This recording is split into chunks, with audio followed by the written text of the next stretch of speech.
Netflix is setting up shop here in Toronto. The streaming service will be opening up its first Canadian office in our city later this year. Netflix already has one production hub in Toronto, but the new corporate office will focus on promoting Canadian content creators and their projects.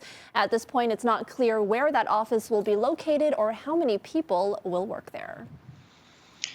And Erica, Reddit also announced in March that they were opening a headquarters here in Toronto. So isn't it nice to see these big tech companies finding a home in our favorite city? Yeah, some positive news. And post-pandemic, it's just encouraging that, our economy might bounce back. So great news there. Of course, Richard Southern joins us with the day's business news. And food delivery services have come under plenty of criticism, Richard, for their high fees during this pandemic. But that could be starting to change. Yeah, interesting announcement from DoorDash today. This is, they operate in Canada, but I believe it is the biggest food delivery service in the United States, DoorDash. They now say, Erica, that they're going to give restaurants a choice in the type of commission they charge them. So they're going to ask the restaurants, what do you want? 15, 25, or 30% of every order? What do you want us to take? For each level, they're going to get a different level of service. Obviously, if the restaurant picks the 30% commission to give to DoorDash, DoorDash will deliver in a wider area and all that sort of thing.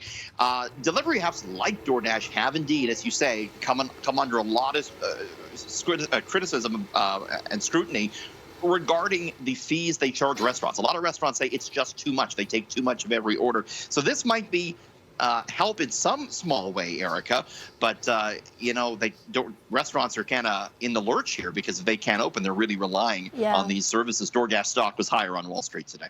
All right, and Pfizer brought us one of the first successful COVID-19 vaccines, but this is interesting. The company is now working on another way to tackle the virus, Richard. Very fascinating. It could be the first home cure or home remedy, if you will, for COVID-19. The Telegraph newspaper out of London, Erica, says Pfizer is testing a new pill that it came up with, which is formulated to attack the spine of the SARS-CoV-2 virus and stop it from replicating in your nose, throat, and lungs. So the idea is this would be prescribed if you felt symptoms, you take it at home, and hopefully it would, stop the virus before it got to the point that you'd have to be hospitalized or what have you. The Telegraph says that 60 healthy individuals in Europe are currently testing out this pill. It certainly takes a lot of time to bring a new drug to market, but obviously the pressure is on here for Pfizer to get this to market. We'll keep an eye on it. All right, and it appears Mickey and Minnie will be disappearing from malls across Canada. Oh, no.